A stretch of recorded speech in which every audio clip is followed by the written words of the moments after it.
Boa noite, família, graça e paz, que Deus possa multiplicar a virtude sobre a vida de todos, que nós sejamos todos guardados mesmo, sustentados, amparados em misericórdia, bondade e misericórdia nos seguirão todos os dias da nossa vida e habitaremos na casa do Senhor para todo sempre.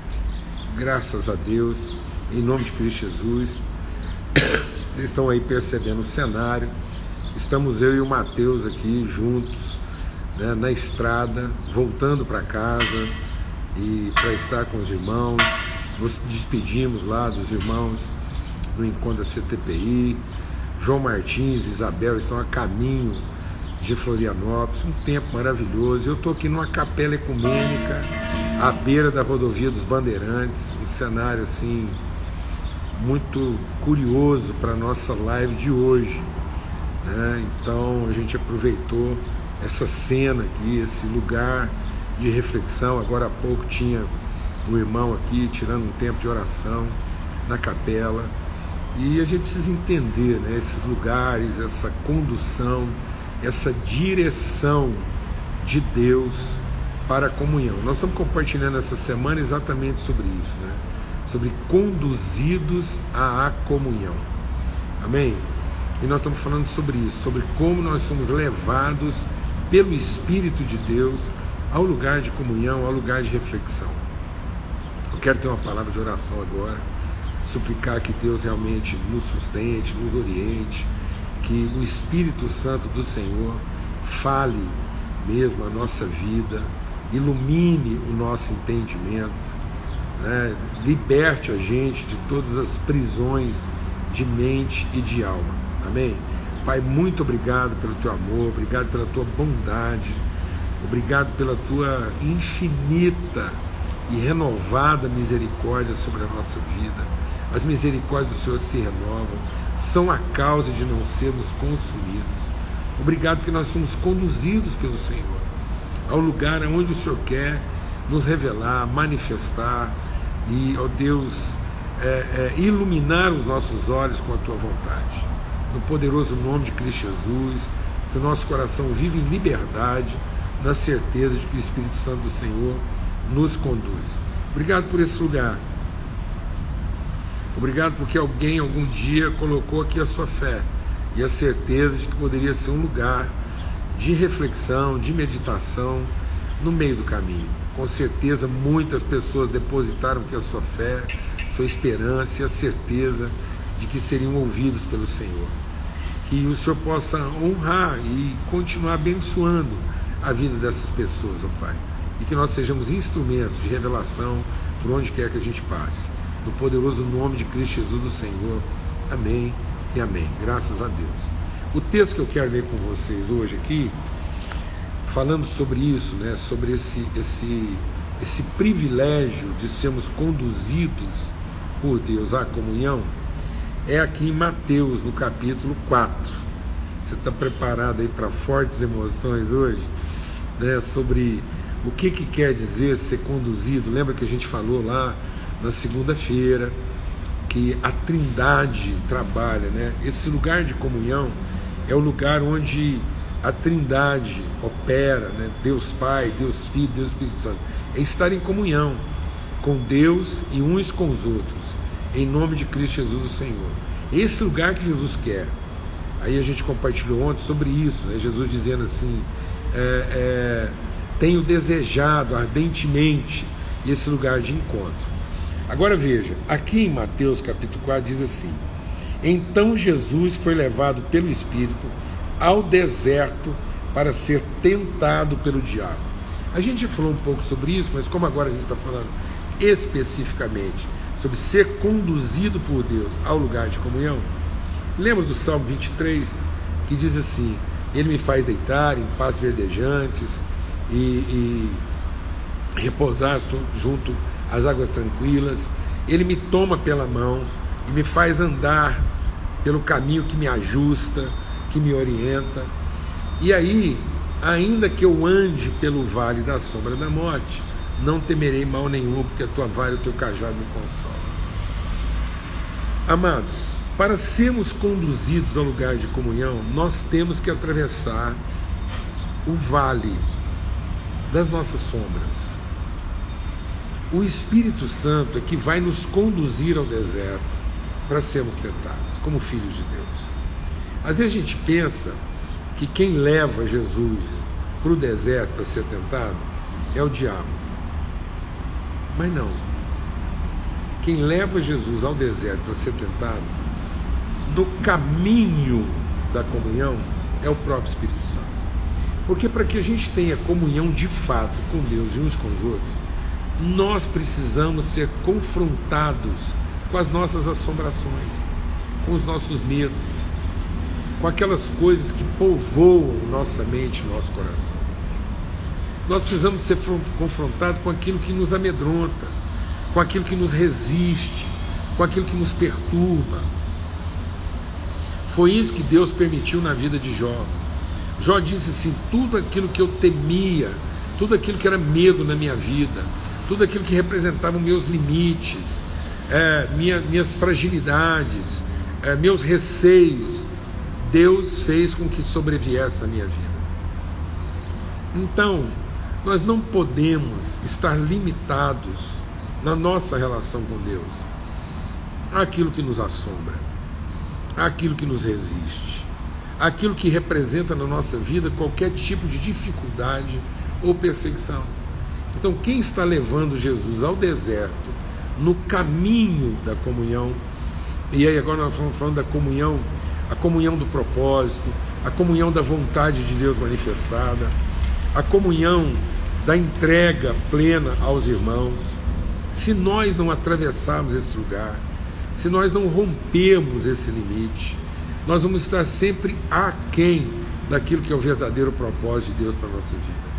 É importante, é essencial entender que esse deserto representa exatamente a distância percorrida entre aquilo que é o lugar que nos aprisionava e aquilo que é o lugar onde a vontade de Deus se cumpre.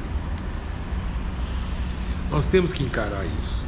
Nós temos que encarar aqueles lugares áridos da nossa vida, aqueles lugares que muitas vezes a gente resistiu em atravessar porque a gente não via condição, ou porque era muito difícil, ou porque poderia representar a nossa morte, ou um risco maior do que a gente seria capaz de suportar. O Espírito Santo nos levará ao deserto. É Ele que nos levará. É Ele que colocou lá o traidor assentado na mesa de Jesus. Jesus diz: fui eu que escolhi vocês, e um de vocês é o traidor. E depois Jesus diz: a mão daquele que me trai está comigo no prato. Nós não podemos continuar reféns dessa ideia de que nós vamos estabelecer uma situação de controle tal que nós conseguiremos cumprir a vontade de Deus e ao mesmo tempo ser poupados de dificuldade, enfrentamento, resistência, confronto ou algum tipo de perda. Ainda que eu ande pelo vale daquilo que representa a minha morte.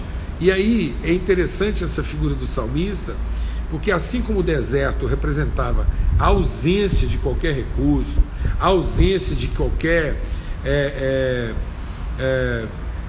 benefício, a ausência de qualquer tranquilidade, era sol escaldante, era falta de alimento, era falta de lugar para repousar, falta de sombra.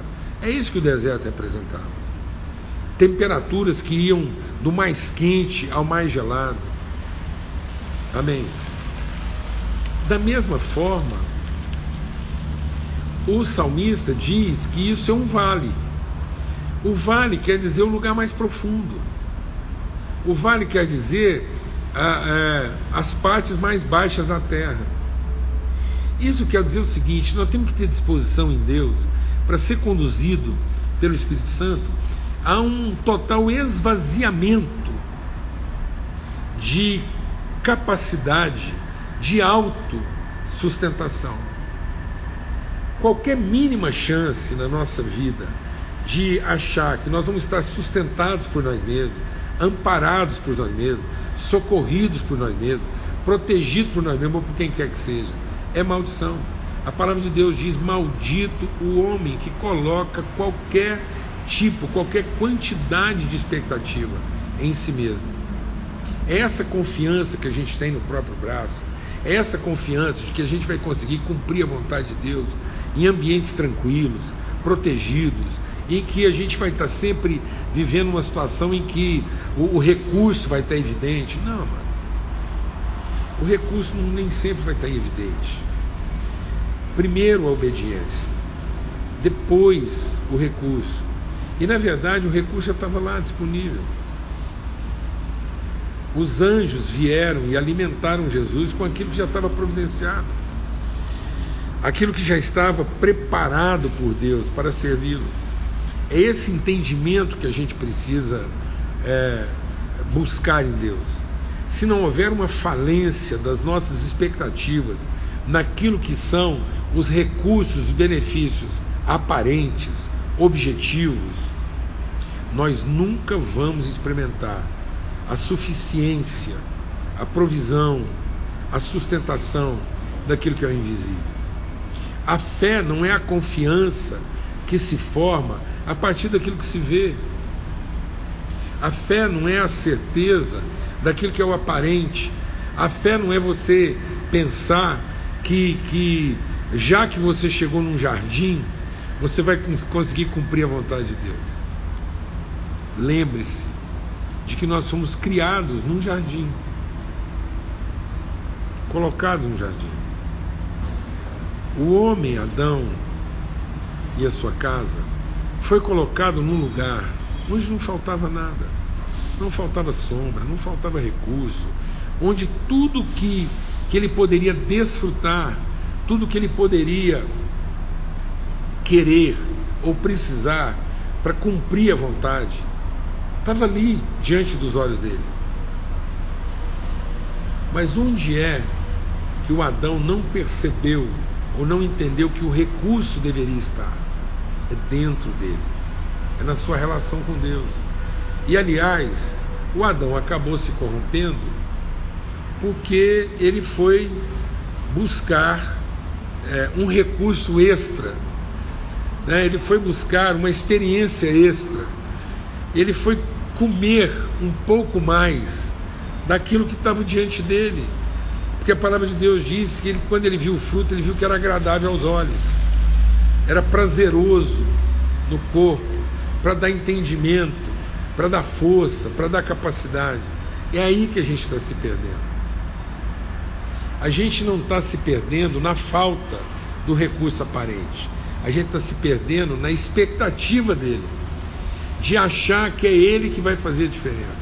Por isso, que para que nós possamos ter comunhão com Deus e verdadeira comunhão uns com os outros, o Espírito Santo, em nos conduzindo à comunhão, nos levará ao deserto para ser tentado. Nós precisamos enfrentar nossos sentimentos, precisamos enfrentar nossas cobiças, precisamos enfrentar nossas carências, precisamos enfrentar nossas expectativas, e isso de forma clara, intencional, objetiva e resoluta. Nós não podemos ter medo de ser conduzidos pelo Espírito de Deus ao deserto para ser tentado pelo diabo. Que declaração difícil. Que declaração difícil para o nosso entendimento. Que confronto à nossa maneira humana de pensar. Você pensar que na condução para a comunhão, o Espírito de Deus nos levará ao deserto para sermos tentados. E não para que a gente fracasse. Ele nos leva a um nível de tentação, na certeza de que nós podemos vencer e enfrentar isso. Nós podemos sair desse deserto vencedores, resolutos, livres de qualquer sombra de temeridade, qualquer sombra de equívoco, de confusão, para nunca mais colocarmos os olhos, a expectativa, a nossa confiança naquilo que não é verdade, naquilo que não é absoluto. Então, em nome de Cristo Jesus, Senhor, a paz de Cristo seja sobre todos, o amor de Deus Pai, a graça do Filho, a comunhão do Espírito Santo de Deus seja sobre todos hoje e sempre. E tenha certeza para que nós possamos viver viva, segura e plena comunhão. O Senhor nos conduzirá por um caminho e certamente passará pelo vale dos nossos temores ou pelo deserto das nossas tentações, para que isso seja vencido, para que isso nunca mais represente limite entre nós e a vontade de Deus a ser revelada através de nós, para que o medo, a timidez, o constrangimento, a dúvida represente qualquer tipo de barreira ou impedimento, para que a gente, com ousadia, determinação, disposição, fé, certeza, ânimo, esperança, longanimidade, possamos seguir a carreira que nos está proposta e cumprir aquilo que é o propósito de Deus, vivendo em plena comunhão com Ele e com os irmãos. O Senhor te abençoe, te fortaleça. Um privilégio estar com você aqui, né, nesse lugar. Vem cá, Matheus, põe a cara aqui, tira a máscara aí. Olha o Matheus aí. Agarrado. Em nome de Cristo Jesus, um grande privilégio. É uma honra a gente poder fazer essa pausa aqui de reflexão, esse encontro de mesa, de amizade, repartir fé e nos edificarmos mutuamente, tá bom? Até amanhã, se Deus quiser, né, nesse momento de viração do dia, nessa mesa preparada pelo Senhor, para que nós possamos repartir virtude e compartilhar fé em favor uns dos outros. Até lá, se Deus quiser.